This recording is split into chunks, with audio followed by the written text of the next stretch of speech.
Welcome to the Wednesday, September 8th, 2021 meeting for the Planning Board for the town of Raymond. The Planning Board does have a quorum. We'll start with roll call. Mike? Here. Greg Foster. Robert O'Neill. Ed Kranich. Kevin Woodbury. And Kevin's joining us via Zoom.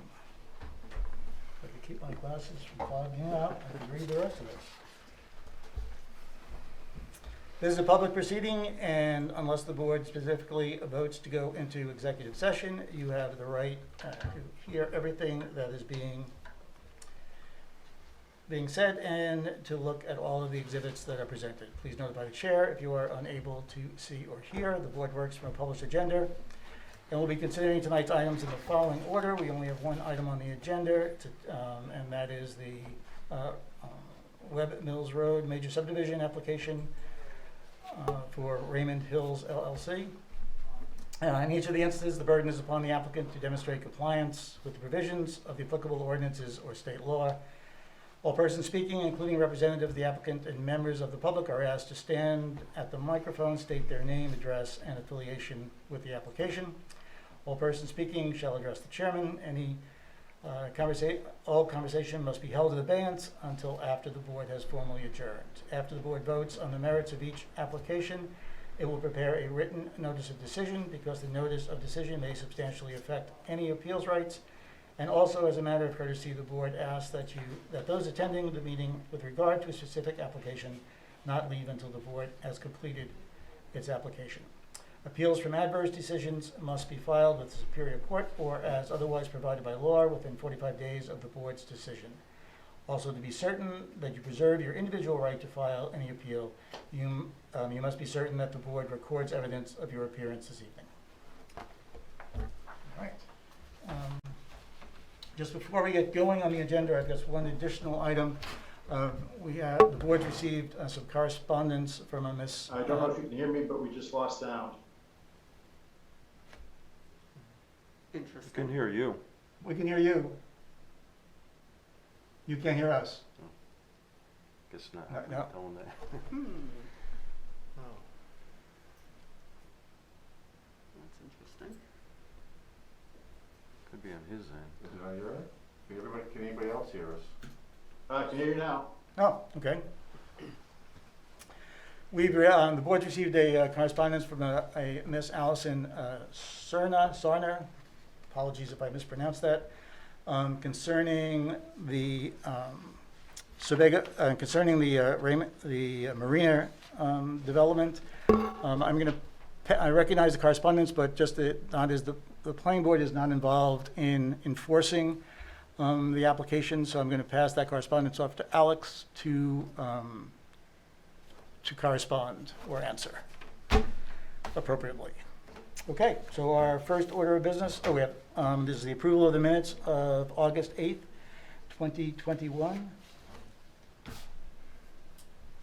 You know, I don't even remember seeing those minutes. Did we get them? Did you? I got 'em from Everything I Sandy. emailed. Did everybody get spam? It did not come through. Unless it was late today, I haven't checked my No, emails. they were last week. Nope. Okay, so we will just hold that to the next meeting. We have some old business, tabled item of preliminary plan review for Raymond Hills LLC. Jim, you want to start us off? Yes, the applicant, Raymond Hills LLC, has returned. They were here last month. We had some items that needed some resolution. They're getting closer. Obviously, they've been working with Wayne and the fire department with regards to fire suppression and protection, but on top of that, they've got a few more answers for us.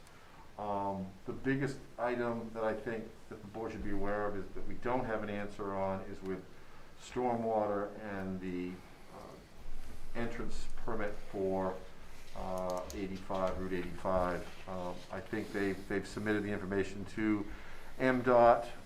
They haven't got any correspondence back, and that's important for relevance in that at that location we're exceeding the pre-development runoff rate because of the way the design worked. It's all going into 85.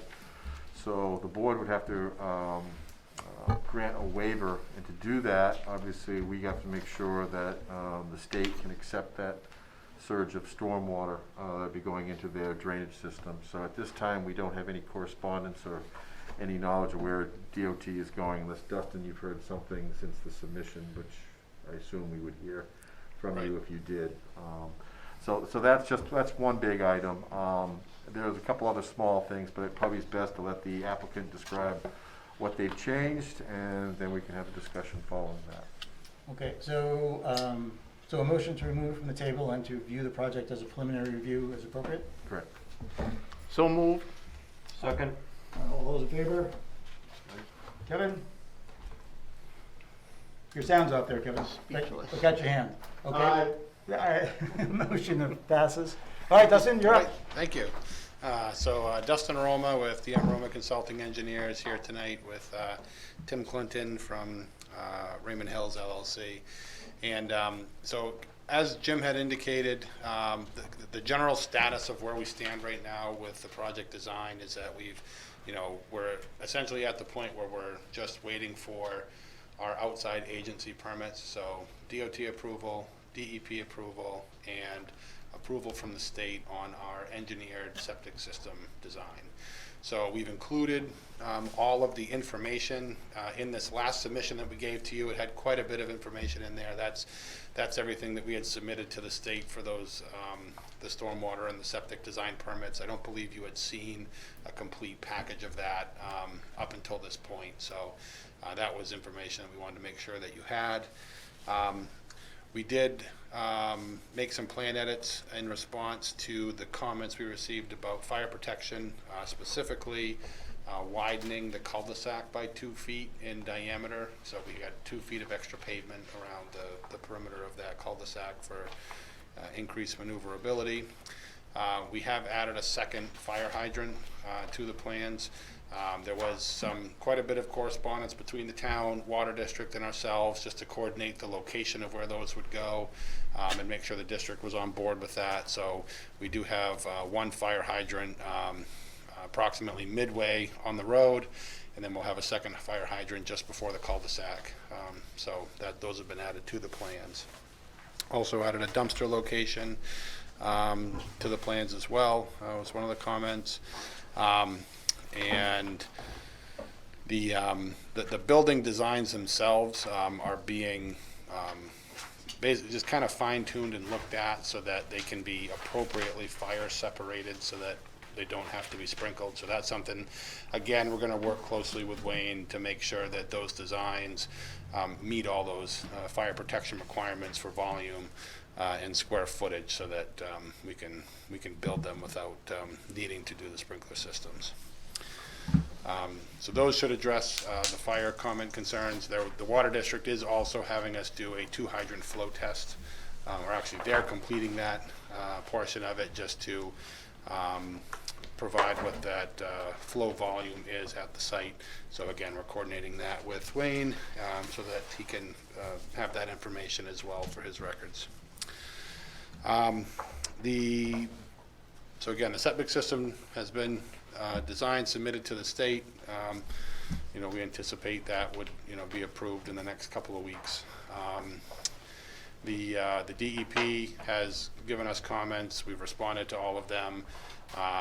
Really the only outstanding item from their perspective is getting approval from the DOT to connect into the storm drain system. The DOT assures us that they're looking at it, and they just keep reminding us that they're short-staffed like everybody else and that they're trying to move it along. So for us, we're kind of caught in this point here where we've kind of taken the design, responded to everything that people have put in front of us, and we're just kind of waiting for those last couple of things to come through. I know those are big items, things that the project is not going to move forward without getting all 3 of those items approved.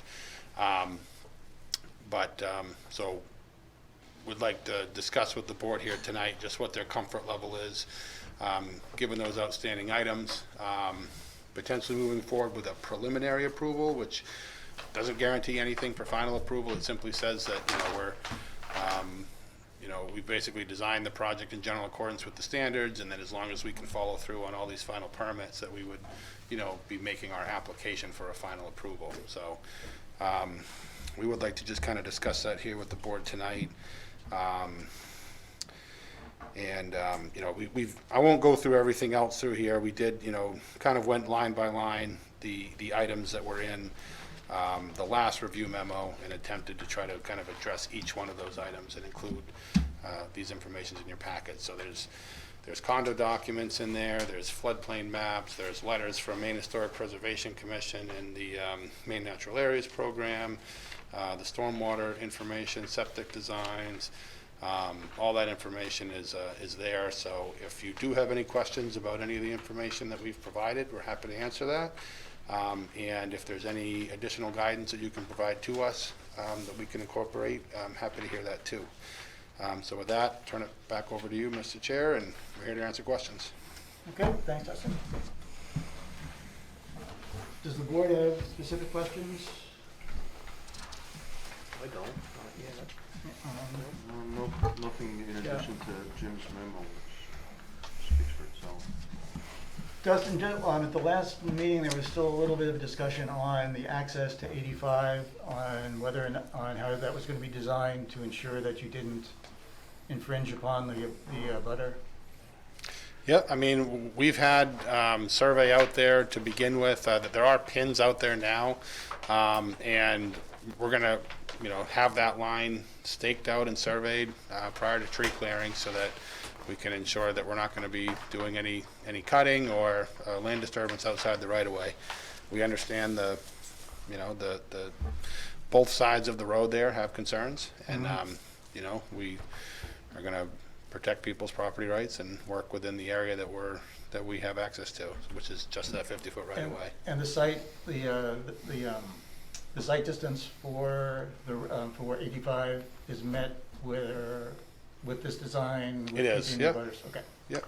Yeah, the site distance is 450 feet plus in both directions, and I believe the speed limit is 45? I think it's 45 through there. 45. Like So, 35 down into there. yeah, you're in transition. Transitions, Yeah. You're right there. So it's Mhm. 35, I think, going to the, if you're at their proposed road, looking into 85, I think it's 35 to the left. It's 45 because the speed okay. limit sign's right there. So, but to Bob's point, again, you know, I know the public's going to be looking at these drawings, and we have got improvements literally touching the property line. So knowing that these abutters are very concerned, they don't want anything on their property, I just think we got to have really specific details as to what we're doing up against those property lines.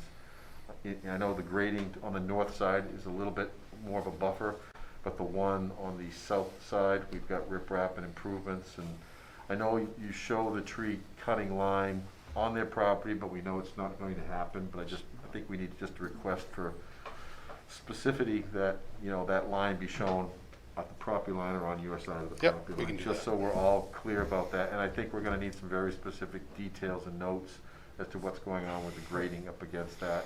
And what, you may be able to do that with notes and, you know, again, more construction monitoring to make sure that we do not impact that abutter. And before, you did have a location where I think you had a retaining wall.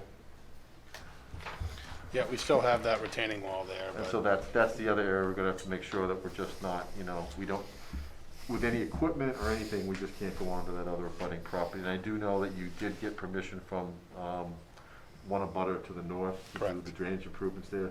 Did you get an easement, or did you just have permission? Where do you stand with that? basically what I have right now is I basically have a voicemail on my phone, so I think I can play it into the record, or I can get them to do a formal easement, so. We'll need written permission or an easement or something for that, but the understanding is there. But obviously, as I said before, the big one is obviously holding up the DEP, and it's probably gonna hold us up here because the whole design is predicated on the idea that the DOT can accept that runoff. Mhm. And if they can't, then we're back to the drawing board as far as a different design. And I don't know what that would even look like at this point. I mean, we've gone through and figured out what that would be. It's just gonna be more chambers. Yeah. It's basically double the size of that chamber row. It's a flat enough grade through there that what we would do is basically on the uphill side of that lower Filterra unit, we would put an identical bay of chambers just upstream of that, and that would take the treated flow that comes down from that upper Filterra unit, stores it inside of that chamber system, and it just kind of runs in parallel, or basically in series. So we've built out the model. We can do it. It's just another big bay of chambers on the other side that, you know, we're hoping to hear from DOT that they're comfortable with the flows, and if they're not, that would be the remedy. So it wouldn't be a full redesign of the stormwater. It would basically just take that block of chambers and just add it again right next to it uphill. So a substantial cost, which we're already, you know, well beyond kind of where we want to be for costs, but so we're trying to, but at the end of the day, if it's a concern, that's our remedy, and that's what we'll do. And the other question I had is, obviously, you've got underground electric going pretty close to those chambers too, so do you have enough separation between that? Yeah, I mean, the chambers are down deep. The underground electrical will be, you know, 2 feet below the ground, and so they'll be sitting basically at the bottom of the gravel layer and up above the stone reservoir course on those chambers. So even though they're close laterally, they're kind of perched up above what the chambers. Yeah, I'm just wondering from a safety perspective, you know, and again, it's your design, I'm not trying to, I just didn't know if it makes sense maybe to move the drop pole further in just to avoid, because you've got it right up against the side of those chambers, and I get that's more of a safety concern I have if they ever have to do any maintenance on that. But you know, they would have to move that pole in, what, probably 75 feet, something like that. Yeah, it's not horrible, but leaving that underground so close to that chamber system, you know, again, if they have to do any repairs or anything to that, it is right there, that's all.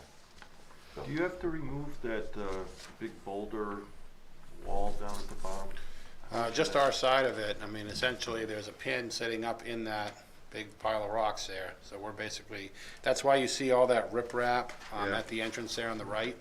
So in order for us to, you know, work within our side, as we're carving into that embankment there, we'll have to armor that with riprap. And what we're doing is we're actually curbing the road on both sides going in. What that does is it allows us to have more room outside of the curbing to just slope that back up. Traditionally, we'd have roadside ditches outside of the roadway that would kind of take up the whole right of way.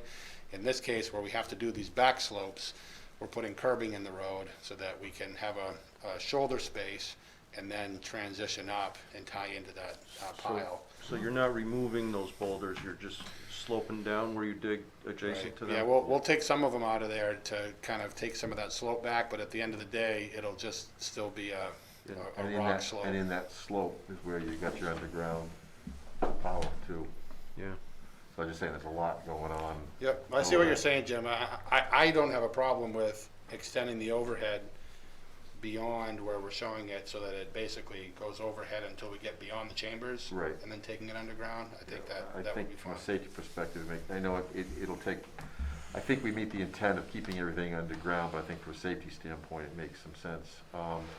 The other piece of this too that I know we had a discussion about was visitor parking. And I know we were talking about making some improvements, but I didn't see that in the packet. So I don't know what your thought process is or what the intention is for that, but I know we did have some concerns about wanting to make sure we had some areas available for visitor parking so it wouldn't congest that road for emergency access, because, you know. So I know what we had proposed Dustin, last. just before we do that, do we need to, in changing the electrical, now some of it's gonna be above ground, do we need may want a waiver we for may that? want to just follow through with a waiver, Yeah. just so it's clear on the plan, because it's not starting at the property line. We are allowing it to go in, but under that special condition, we probably should request a waiver so that the board can vote on it, Right. make a determination, so that we have all the standards precise. So we would need just a paragraph that requests the waiver Yeah, we need a in written, writing. yeah, we need a written waiver, and we're gonna need one as well for, the stormwater. Even though you go into the DEP, it exceeds our standards for, discharge, meeting the 210, 25-year storm. Right. So that waiver would have to reference the DOT Okay. waiver. And we would, but it's just dotting the i's and crossing the t's. So yeah, so the question, going back, is what's the plan for visitor parking? Yeah, so what we had discussed when we were here last, and was that as you're driving in, that left-hand side between, around station 6 plus 0 to about station 9, on that left-hand side, we didn't have any curbing on that side, and we've kind of given it a wider gravel shoulder beyond the edge of pavement there. The thought was that long stretch in through there is where we would permit on-street parking for overflow vehicles or visitor parking. We would have signage, which we've shown on the plans, so that we would not allow any parking on the cul-de-sac. And then we could also restrict parking basically on the right-hand side as you're coming in, because we've got driveways and curbing on that side. And we could restrict that whole right-hand side as we come in from parking on the street, restrict parking on the cul-de-sac, and then just leave that left-hand side where we do have no curbing and wide shoulders in through there for about 300 feet of road. So you're talking about right after the cluster mailbox? Correct, yeah, so from So the I think cluster. what you need to do then is on the plan, identify that location. Maybe we want to just sign visitor parking area or something like that, because it's not on any of the details, I don't see where the shoulders widen, but if we could just dedicate that area on the plan. and Okay. then, like I said, maybe we just, have a zone in there where the people can park so it's clear, and then they clear the snow out in the winter time to make that available. But how wide a shoulder would we be talking? I mean, we had just the gravel shoulder that was right along the edge there was a couple of feet, and then we were gonna carry out that grade, like another 3 feet or so beyond that, so. Because I think that the issue is when you have people kind of trying to park on both sides of the road, so we can keep it to one side and keep it so that Yeah. half the car's off the road. I think we're fine. I can't speak for the board, but I think from a design practice, I understand what you're getting at. I think we just need to see where that shoulder extension is gonna be and dedicate that area for visitor parking, because if not, people will park everywhere. And I know it's a private road and it's gonna be, but I think if we can at least provide the area initially, I think we just need to have an extended, probably another 5 feet of gravel or something in there for a shoulder, just so people can get off the road. Where exactly is this? Do you see where the cluster mailbox is at around just after station 6 plus 0? I This think you one gotta go to doesn't the have it. profile, the plan and profile section. It's easy to see. Show you here. Here you go. Okay. Basically, that's the There we go. mailbox. So we're starting here, this whole, all the way up to this unit. So this whole side of the road Right. through here. So you've got 100, 200, almost 300 feet of road that needs to have an extended shoulder. But again, I think we need to design the extended shoulder, not just rely on the 2-foot shoulder. I think we want an actual widened shoulder for parking. And generally on-street parallel parking, I mean, if people lined right up, I mean, you could get 5 cars every 100 feet, roughly, if people wanted to park along that shoulder.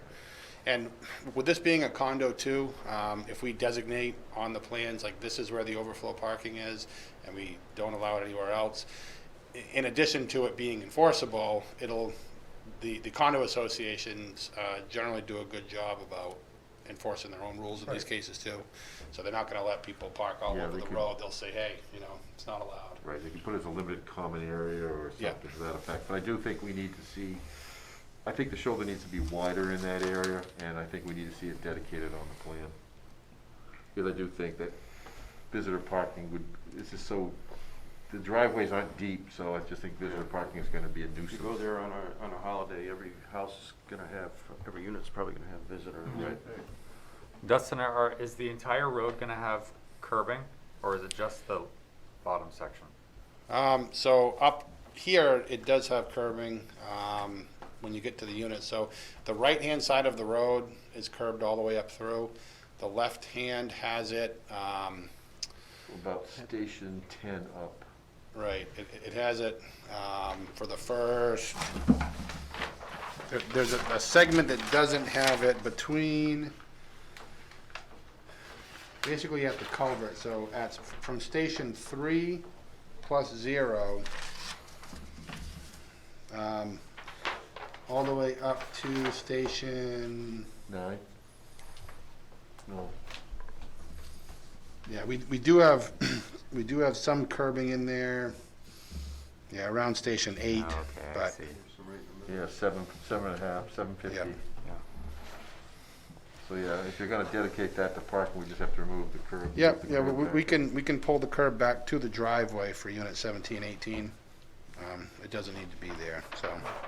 There's a stretch of curb between, shown on the plans now, from 750 to 9 that we can remove. But we'll just need to see again, we just need to see on the plan where that's dedicated and whether or Yep. not they wanna put signs up. It probably makes some sense, so they know where to go, but we'll just need to see in the design, the extended shoulder, to make sure it gets constructed. And there's definitely no interest in sidewalks at all? I mean, our experience has been on these, like, kind of dead-end cul-de-sac roads that, you know, people prefer to just kind of walk down the road rather than kind of single file down down these sidewalks.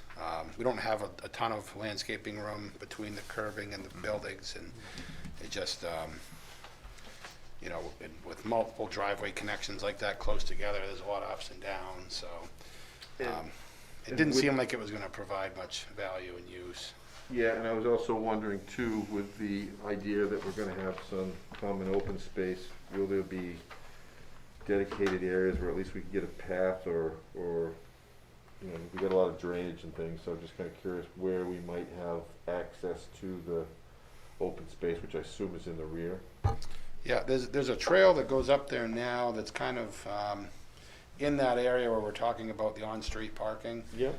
There's a trail that kind of goes up to the top of that hill there now.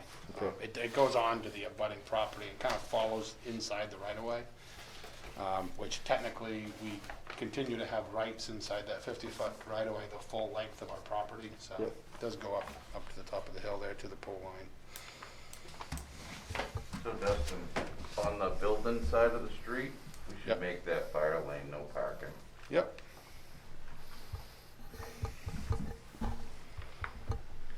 That would make that enforceable too. So you're saying on the, Basically, in front of all the building.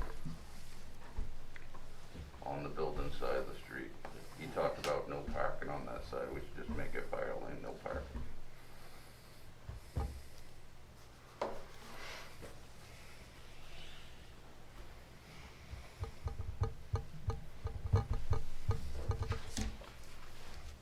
and did you provide us, back, I'm sorry, just back to the open space, did you provide us the area of open space? Yeah, I mean, basically, I guess it was my understanding that it would be just a finding that, based on it being a condominium, and that we weren't creating individual lots, that there's, that we meet that 10% requirement. I mean, it's, I think it'd just be good for the document if we could just have a rough figure okay, of what it is. of what it is. Yeah, I know you're, I mean, just so we can provide evidence that we did hit the 10%, but if we can have Yep, I know you're well over it, but I think it'd be just good to have a document of what could be dedicated. I mean, it'll be in the, I assume that'll be part of the condo docs anyway, as far as maybe outside areas or whatever, but.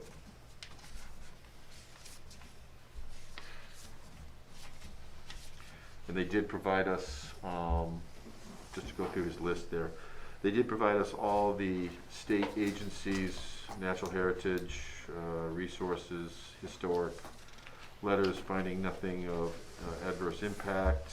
They do have a letter of financial capacity. Even though there wasn't a dollar amount to that, the Gorham Savings Bank said they would fund the project. They do have a letter of capacity from the water district, but we understand still that there's going to be some tests to verify the pressure for the hydrants, the fire suppression.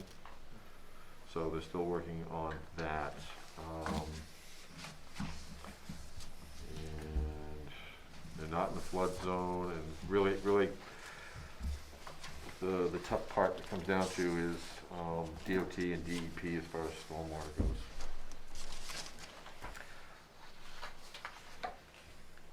Dustin, the property is all going to be owned by the condo association, is that correct? Correct, yeah. Yeah, and they did provide us quite an extensive condo doc. Yeah. I mean, we don't necessarily review that, we just need to make sure they're in place.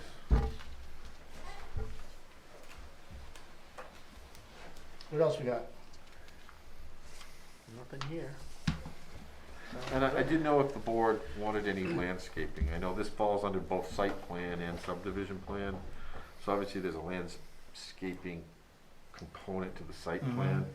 And I didn't know if the applicant had any ideas what they may be doing for plantings of anything in the front yards or for along the foundations maybe of those townhouses. Yep, yeah, I mean, it's, like, we talked about it last time, it'll be what we consider to be a kind of a typical, foundation landscaping plan where you just have some, flowering shrubs along the front of the building, so where you have the walkways coming into those front porch areas. Everything else along the front of the building would just have some, ground cover type plantings, the, flowering shrubs and evergreen shrubs. Along those frontages. So what we could do, I guess, is, we could do like a typical unit diagram, if that would be helpful. That would be helpful. Yep. Are you planting any street trees or anything, or trying to preserve anything? It looks like you're probably gonna knock everything out, because it's pretty dense with utilities through there. Right. Yeah, it's where the, outside of the clearing limits has been, the trees have kind of, you've got the successional growth that's kind of coming up through there. The whole lot's been cut pretty hard as far as any of the big trees that were out there. So what everything that's outside of those clearing limits is really just going to be that, that growth that's at that, 15 foot or so height right now and really thick growing up through there. We would, be doing some street trees along, probably more like an ornamental style in front of the building. So we could probably capture that in those typical unit plantings and just show some of those ornamental trees through there. Yeah, I think that'd be excellent if you could show us that. I think that'd be a nice presentation as you go through there. I know you got a lot of utilities that you're gonna be ducking and weaving through, so it's tight in some areas, I understand that. And then the only thing I have left for drainage is, again, the outfall for that pond in the southwest corner, where you've got the outfall. If we could just have a level lip spreader on that, where that pipe discharges. You just got a rip-wrap apron, but if we could just do a spreader to kind of spread it out properly. And one of the nice things with the landscaping is, where, the folks that are buying these units, they don't have like a yard to maintain, so that's kind of that one area of pride that's been my experience in doing a bunch of these projects, is they tend to, if you allow them to do their own landscaping just around the buildings, then they tend to do quite a bit after they move in. Is that what's gonna happen, is they're gonna have permission to do their own Yep. lawns? 'Cause I know some condos don't, some condos control all that. And then Right, some yeah, do. these ones, I think the idea is that there'd be common, grass maintenance, but the actual landscaping around the building, so rather than coming in and putting a lot in up front, you'd provide them some latitude in the condo dock so that they can actually maintain their own gardens out in front of the units, and that way they can, if they like doing it, they can do a lot. If not, there'll be a minimum requirement on the overall condo, but if they want to go above and beyond, then that's on them. And no streetlights at all? No, there'll be, the buildings are pretty close to the road, so there'll be obviously lights over the garages that'll illuminate each of these driveways. So you'll have lights kind of spilling out into the driveway a little bit. They're only about 25 feet long, so each of these driveways will be lit. But yeah, we're not proposing any street lights. Nothing at the mailbox? No, it was kind of directly across from the, that last unit, and, to run electrical over there just for the one head is a little complicated. Yeah, they could do a solar something later on if they decide to, but Yeah. that's all I have. What about a sign at the entrance? Like a development sign or anything like that? We hadn't talked about one. I know, we've got a street sign, we've got a road name that was approved through the town, so we'll have a street sign out there, but I don't know, we haven't talked about if we decided to do a sign out there, but if we did, I mean, Could be it's all over the gonna place. have Rosie Lane addresses, so it's Yeah. not like it's gonna be Raymond. And this one's I kind assume of Raymond Hills is just the documentation that you're really not, correct. And the way the roads is situated, it's kind of tunneled in between the two slopes on the side, so we don't really have much opportunity to put a sign anywhere, so Yeah, it's tight. we wouldn't be, I don't think it's something we look to do.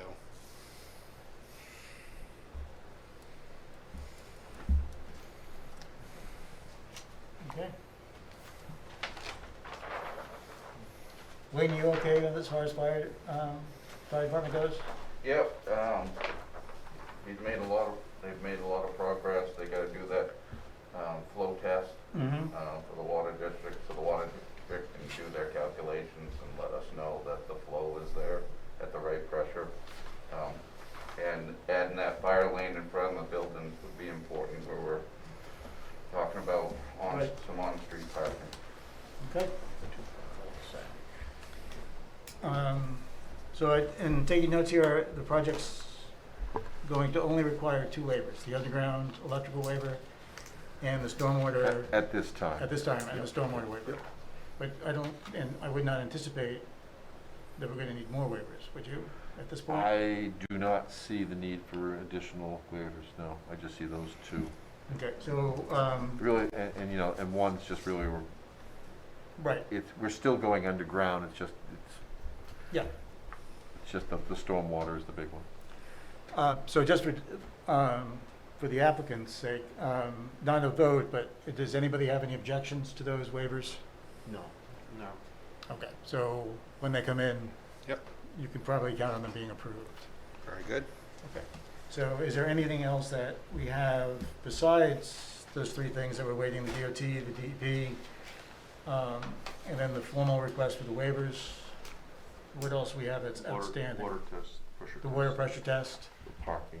the changes to the drawings as discussed. And plus, I really like the ornamental tree additions. The landscaping Right, Right, the details. landscaping detail is discussed. Is there anything else that, Alex? Tree line Yeah, location. nothing else?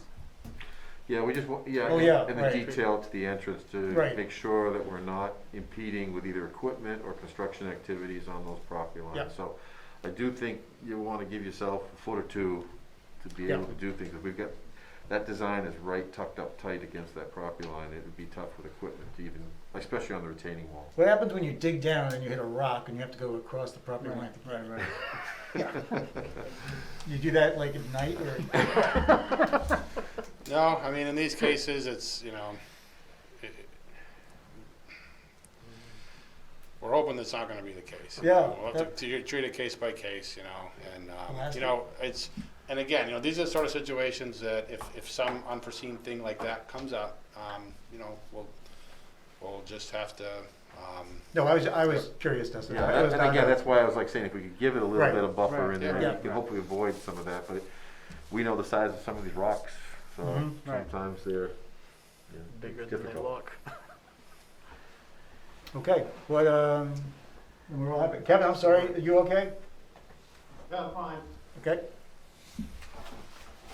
All right, then I think that, I'm comfortable with granting preliminary approval at this point, awaiting the final changes. Is there anybody else? Everybody's good. Just so Okay. clear that this is preliminary subdivision, they still have to come back for final subdivision Oh, and yeah. final site plan. Yes, of course. Kevin, that okay? And which way do I look, Kevin? You're muted, Kevin.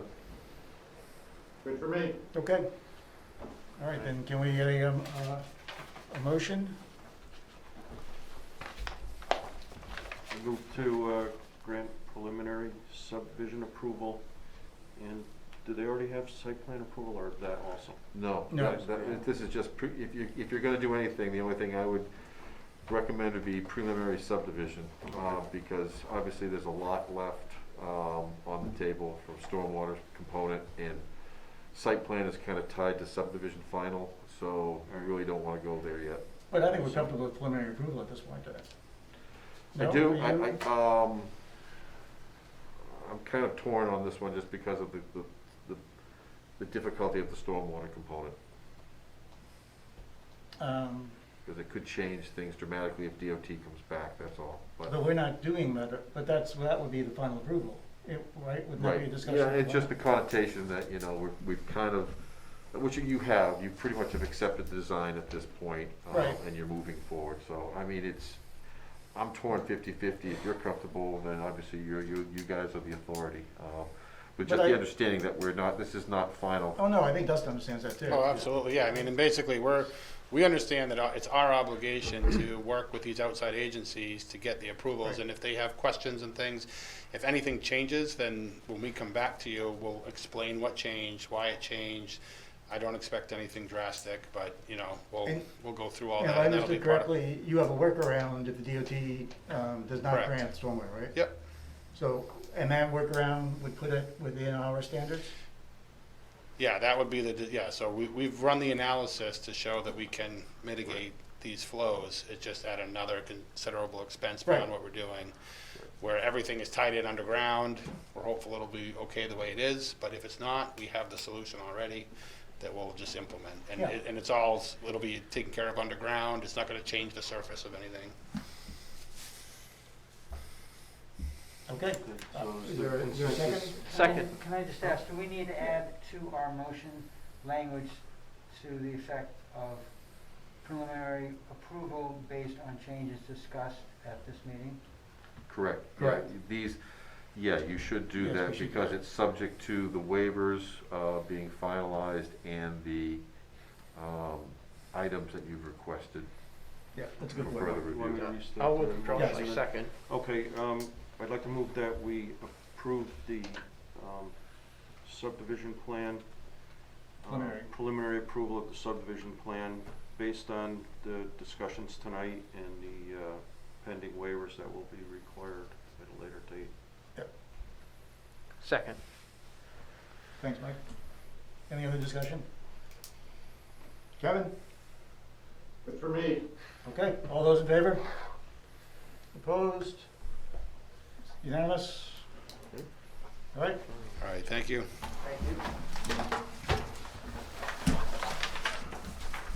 Jim, would you pass that to Alex for me? Yes, sir. Oh, sorry. You got it.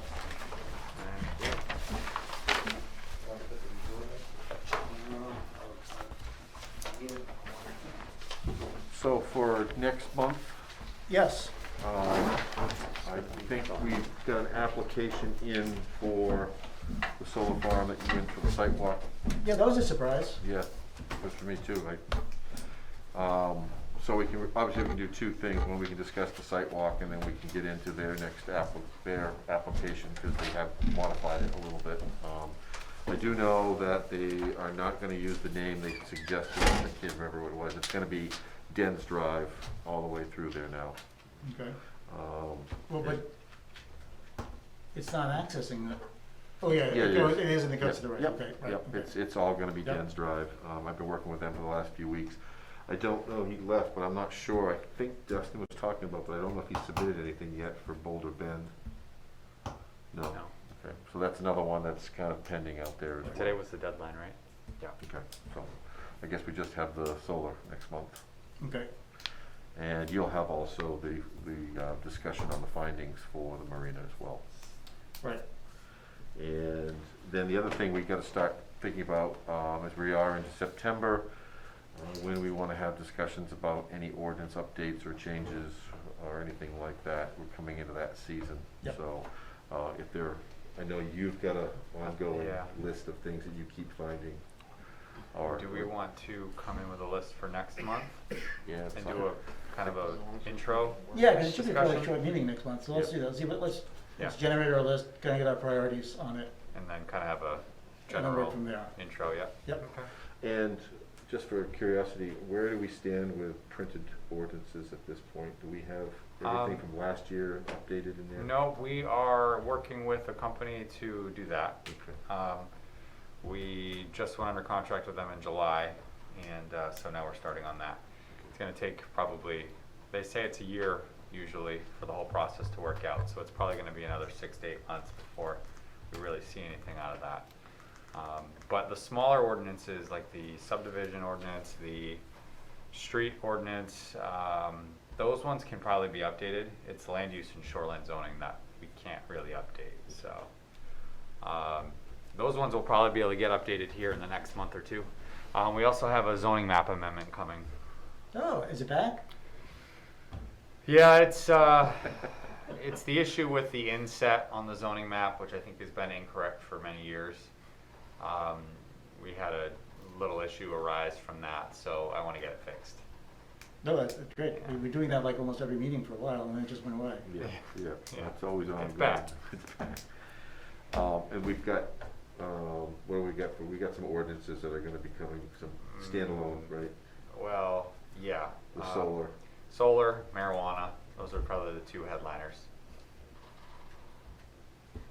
But those are not ordinance, I mean, planning board are gonna act on them, but they're not planning board ordinances. Well, the solar would be. Solar Solar would would be. be, right. Solar Well, would I be mean, basically performance standards for solar The farms. thing is Yeah. too, I mean, we would need to make amendments to the land use ordinance to address both of those. So there would be some Right, 'cause some what- incorporation No, definitions. yeah, and it's either such. gonna be an allowed use or a conditional use, so we have to update the Yeah. zoning portions of that. And if there are any specific performance standards, we have to add those in as well. And I mean, solar could be probably incorporated to the land use ordinance if you guys wanted to. Marijuana, I would probably say we most likely want to leave it as standalone. Some towns have dropped it right in their land use ordinances, but I think marijuana is a specialty one. I think we Yeah. wanna leave that as a separate, but I think solar farm could go in. I think so. Right, as a Similar performance to like standard. a tower. Mhm. Yeah. And that's a pretty concise Yeah. ordinance. We've got some pretty good examples from other towns, so we have a pretty good grasp on how that would look. Okay. But then if anything comes up that you folks find in your discussions, whether it's clerical or whatever, let us know. And Sandy, while you were working on the Zoom, we were discussing the wording for the next announcements for our meeting. So if you could get with Alex Yeah. so we get that semi-controlled. Uh-huh. Move to adjourn. Second. All those in favor?